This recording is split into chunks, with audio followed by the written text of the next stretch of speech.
జగనన్న పాలన అంటే ఎంతో ఇదిగా ఉంది. మాకైతే చంద్రబాబు పాలనలో నాకు ఇంతకు ముందు అయితే మాకు పెన్షన్లు ఏవి కూడా వచ్చేటివి కాదు. ఎంఆర్ఓల చుట్టూ ఎంటీఓల చుట్టూ తిరిగి కూడా మేము కాళ్ళు చెప్పులు అరిగిపోయేలా కూడా చేపించాము, కానీ కాలేదు. మా జగనన్న పాలనలో వాలంటీర్ ద్వారా ఎన్నో పెన్షన్లు కూడా మేము ఇప్పించడం జరిగింది.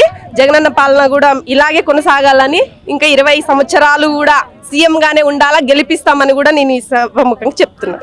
అనంత వెంకటరామరెడ్డి సారు దయ వల్ల ఎంతో మంది లబ్ధి పొందారు.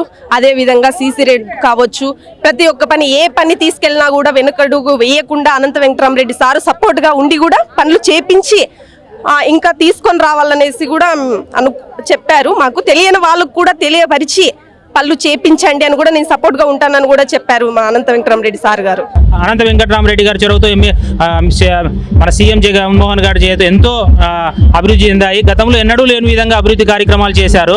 దాంతోపాటు సంక్షేమం ఈ పొద్దు పెద్ద పండగ వాతావరణం అనంతపురంలో నెలకొనింది. ఎందుకంటే సామాజిక విజయ పేరు ఎంతో ఎస్సీ ఎస్సీ బీసీ మైనార్టీలు అందరూ సంతోషంగా పండగల ఈ వాతావరణం తెలుసుకున్నారు.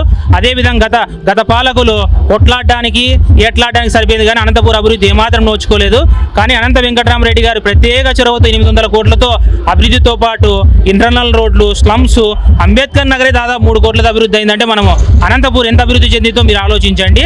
కాబట్టి ఇది ఎంతో శుభశనంగా అందరూ సెలబ్రేషన్ చేసుకుంటా డీజేతో మేమంతా ముందరికెళ్తున్నాం. కార్యక్రమము అత్యంత విజయకరంగా ఈ అనంతపురం బస్ యాత్ర కూడా జరుగుతుందని సంతోషం వ్యక్తం చేస్తున్నాం. గతంలోనే పవన్ కళ్యాణ్ ఒక ప్యాకేజీ స్టార్గా అందరికీ తెలిసిందే. మనమే చూసాం తెలంగాణలో ఏం జరిగిందో ప్రతి ఒక్కరూ చూశారు. డిపాజిట్లు కూడా గల్లంత ఆయనకి 8 చోట్ల నిలబడితే ఆయన కలిసి ఏం చేసేది? బుద్ధులు కలిసి ఈయనకు ప్యాకేజీ ఇస్తానంటే ఆశ, ఆయనకు పదవి అంటే ఆశ. మధ్యలో ప్రజల్ని సర్వనాశం చేయాలనే ఉద్దేశంతో వస్తున్నారు. ప్రజలు ఇవన్నీ నమ్మరు. రాబోయే 2024లో వై నాట్ 170 కొడుతున్నాం. అనంతపురం అర్బన్ కూడా అత్యధిక మెజారిటీతో అనంత వెంకటరామరెడ్డి గారు గెలవబోతున్నారని ఈ సభాముఖంగా చెప్తున్నాం. వైఎస్ఆర్ కాంగ్రెస్ పార్టీ కని విని ఎరగని రీతిలో సువర్ణ పరిపాలన అందిస్తున్నది. ఆంధ్ర రాష్ట్ర ప్రజలందరూ వైఎస్ జగన్మోహన్ రెడ్డి గారిని ఆశీర్వదించి 2024 ఎన్నికల్లో సీఎంగా చేసుకోవాలని ఆల్రెడీ ఆంధ్ర రాష్ట్ర ప్రజలు ఫిక్స్ అయిపోయారు. టీడీపీ జనసేన ఎన్ని మహాకూటమిలు ఏకమైనప్పటికీ సింహం సింగిల్గానే వస్తుంది. వైఎస్ఆర్ కాంగ్రెస్ పార్టీ జెండా రాష్ట్ర వ్యాప్తంగా రెపరెపలాడుతుందని మీడియా ద్వారా తెలియజేస్తున్నాను.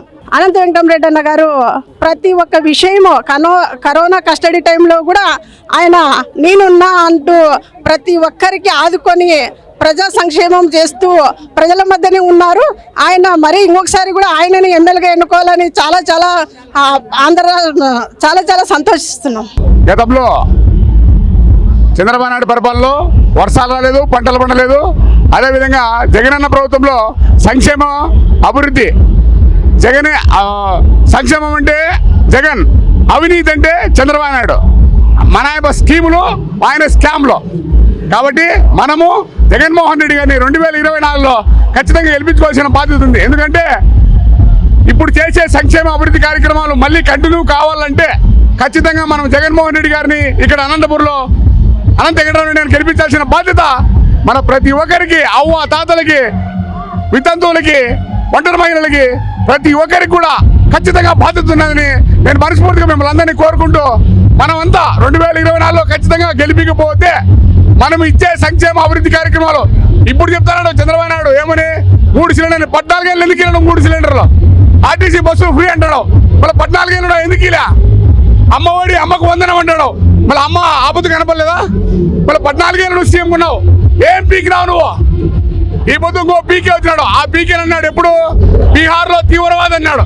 ఈ పొద్దు మేము వదిలేస్తే ఆయన వాడుకుంటున్నాడు.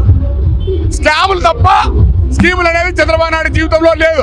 కాబట్టి 2024లో ఖచ్చితంగా మనము జగన్మోహన్ రెడ్డి గారు అక్కడ సీఎం చేసుకోవాలా. ఇక్కడ అనంతపురంలో అనంత వెంకటరామరెడ్డి గెలిపించుకోవాల్సిన బాధ్యత మనందరికీ ఉంది.